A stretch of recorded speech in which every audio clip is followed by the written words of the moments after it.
Au nom du Père, du Fils et du Saint-Esprit. Amen.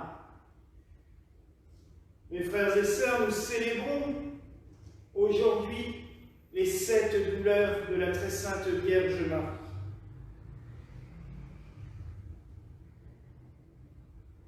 Nous avons parlé il y a quelques semaines de ces 7 joies, et aujourd'hui, au lendemain de la fête de la croix glorieuse et victorieuse de Jésus, qui tombe le 14, même si nous l'avons célébré dimanche, au moment où nous célébrons le lendemain de cette fête de la croix du Sauveur, nous nous souvenons des 7 douleurs de Marie. Comment ne pas imaginer que Marie a vécu au plus profond d'elle-même les douleurs que le Christ a souffert durant sa passion et qu'il a vécu sur la croix. Quelle mère au monde pourrait dire qu'elle ne souffre pas au plus profond de ses tripes quand son enfant souffre? J'ai discuté avec une maman à midi et qui m'expliquait que s'il arrivait la moindre chose à son fils, elle en mourrait sur le champ. Et c'est vraiment, je pense, ce que l'on peut dire de la très sainte Vierge Marie. Elle a souffert à plusieurs reprises, nous le savons. Depuis l'annonce de la naissance de Jésus, les colibés, la médisance dans son village, dans sa famille sans aucun doute. Elle a souffert l'accouchement, non pas les douleurs de l'accouchement, mais les conditions de l'accouchement ont été une souffrance terrible, loin de chez elle, dans une grotte. Elle a souffert la fuite en Égypte. Elle a souffert l'annonce par Siméon que son propre cœur serait transpercé d'un glaive de douleur. Elle a souffert la disparition de Jésus au temple. Elle a souffert sa passion. Elle a souffert sa mort. Elle a souffert son ensevelissement. Le fait que son corps disparaisse à ses yeux. Toute personne ayant assisté à des funérailles sait ce que c'est au moment, chez nous on ferme le cercueil, ou à l'époque au moment où on met les bandages, où l'on descend le cercueil, là où Jésus on l'a déposé dans le tombeau et on a fermé la pierre. Ce moment où notre cerveau comprend enfin qu'il ne reverra plus jamais l'être aimé.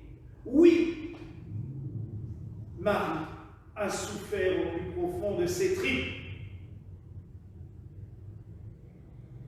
Quand j'ai publié le tableau de la Dame de tous les peuples que nous avons fait vénérer fin du mois d'août, cette Vierge, les bras étendus avec les grâces qu'elle disperse et qui, derrière elle, a une croix, une grande croix en bois sombre, un petit plaisantin, par manque de théologie sans aucun doute, a rigolé et a écrit en commentaire « Ah, ben voilà qu'ils en viennent à crucifier Marie dans leur église ».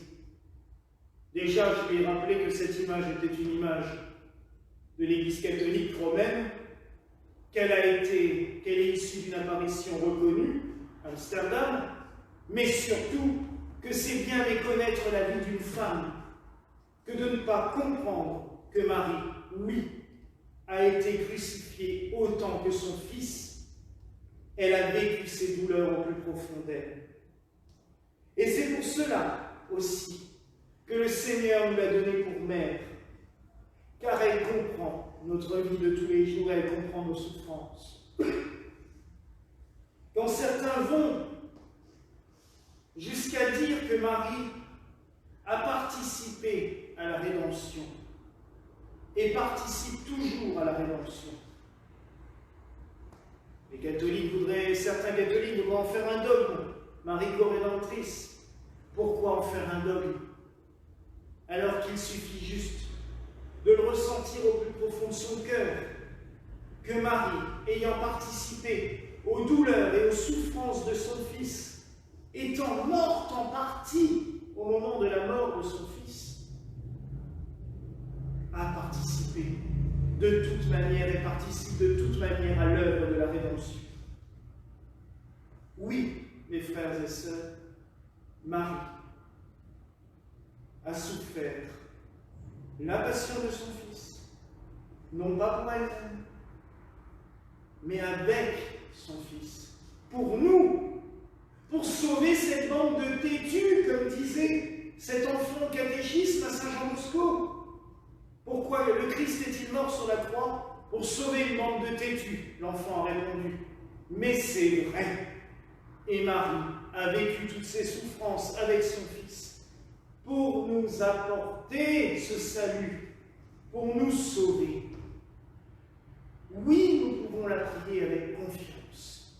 Oui, nous pouvons et nous devons méditer ces souffrances. Non pas en faire un culte morbide, ne pas en faire un culte où l'on se flagelle avec elle, ça ne sert à rien. Et c'est justement pour l'inverse qu'elle a vécu tout cela. Mais si, au Moyen-Âge, on a commencé à mettre des représentations de Marie portant son enfant mort dans les bras, comme nous l'avons vu dans toutes les régions germaniques et surtout dans notre Alsace, 95% des sanctuaires mariaux en Alsace vénèrent une vierge de piété, une piéta, cette femme avec le Christ mort dans les bras. Comme je l'ai représenté sur ma chasuble, Notre-Dame de Marienthal, mais aussi, et je pense à ce sanctuaire où j'avais prié tous les mercredis étant enfant, pendant 13 ans, tous les mercredis, j'allais en vélo à Notre-Dame de Hatissaye, où il y a cette grande piéta au-dessus du maître-autel, que j'aimais prier devant elle. Je n'imaginais pas à l'époque tout ce qu'elle avait pu vivre, mais malgré la souffrance de son fils mort, cette statue a un léger sourire, comme pour nous dire ne perdez pas l'espérance, ne perdez pas l'espoir. Ce que vous voyez devant vous n'est pas une fin, c'est un commencement. Marie aurait pu tout abandonner, Marie aurait pu tout lâcher et mourir, se laisser mourir. Mais non, elle a gardé l'espoir. Et elle nous l'a transmis, elle nous l'a donné, pour nous dire, quand tu as l'impression que tout est fini, c'est là que la vie recommence. Alors oui, mes frères et sœurs, en ce jour, prions Notre-Dame des douleurs, cette Vierge au pied de la croix de son Fils, et demandons-lui tout simplement de prier pour nous, de nous conduire à lui, de nous prendre dans ses bras quand nous-mêmes nous souffrons, et de nous conduire vers Jésus, pour que nous puissions y trouver le réconfort et la paix. Voilà la grâce que je vous souhaite, mes frères et sœurs, en ce soir, au nom du Père, du Fils et du Saint-Esprit. Amen. Et que la paix du Seigneur soit toujours avec vous.